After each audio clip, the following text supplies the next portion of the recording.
Victoria Barnes is the woman who Margaret has been befriending for 18 months. She's 58 and suffers from severe agoraphobia.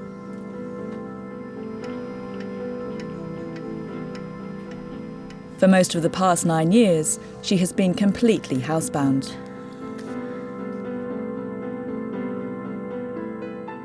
So when you were really at your worst, Victoria, how many hours would you used to spend in this room in a day? In a day, 24. You never leave it? No. It's only recently that she's been able to go upstairs. I've had a rail fitted, and when I'm on my own, this is difficult. So up I go. I actually fell down them about 4 days ago, and then I'm up there, and I'm literally terrified. And I hang on really tight and hope that I won't go into a panic and then go all wobbly, because this is what happens to you. So you're up, and then you get to the top. And then you've got heart palpitations because you're worried.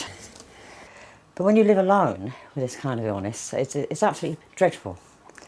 It's the isolation, it's not loneliness, it's the fear. I don't know if you noticed, I've got some soft animals, and then sometimes I'll get hold of one and I'll just pick them up. Ooh. Margaret has come round for her weekly visit to Victoria. I always remember the first conversation. Really? I don't. Oh, I do. I mean, I don't remember yesterday. Are you nervous, Dave? He is. Very. Yeah, incredibly. It's the first time I'm doing it. Yeah, it's the first time I've done a name visit unsupervised, so yeah, it's a bit nerve-wracking. You'll be all right, Dave. I'm hoping. She's nice. Oh, that's good. This is Dave. It's all right, isn't it? Oh, how's your little one? Lizzie is a refugee from Liberia who came to Britain in February 2005. Her baby Favour was born prematurely in May 2006, weighing less than 2 pounds.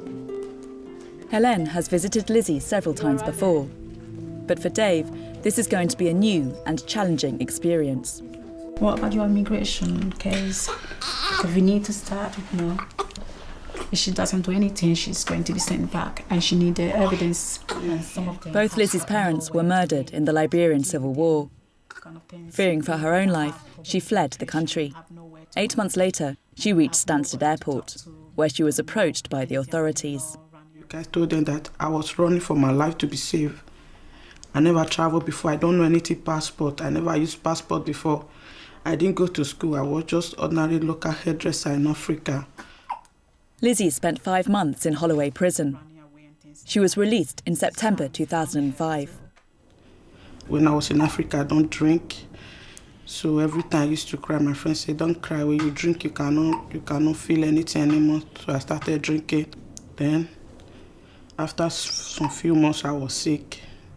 So they took me to the hospital. So they found out that I was pregnant. Even I don't know the father of the baby. I don't know what to do. I'm just so looking forward to it. It's, I've even brought pepper and salt. I'm so excited. Real serviettes. It's all in this. It's in this hamper, yeah. In this, yeah.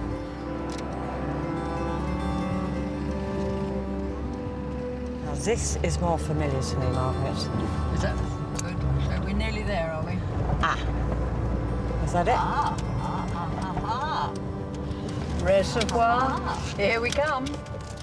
This is it. Yeah. There's been so many changes, Margaret, since I was last here, with the airport roads and everything. Well, this is fantastic. So we've actually got here. Found it.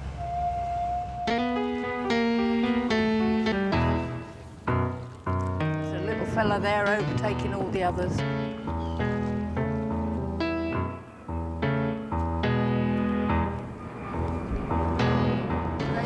Oh, thank you. I have to remember which button to press. It's been 30 years since Victoria came here to escape the pressure of life as an accountant.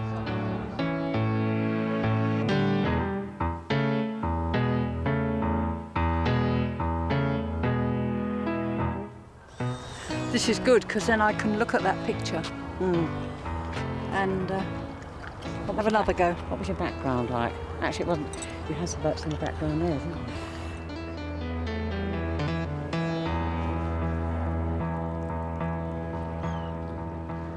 I never thought this would be possible. I never thought I'd be able to come here. So, this is an incredible experience for me. Wonderful. You know, you've done very well, and you can build on it, can't you? You can. And you're willing to try, that's the main thing. Oh, absolutely. Yeah. I just want to get back to how I was. Yeah. Where you are now is a brilliant place to be. And that's what you've got to take strength from, is where you've moved to. Not what could have been, or what should have been, what you were, but what you are now, which is great.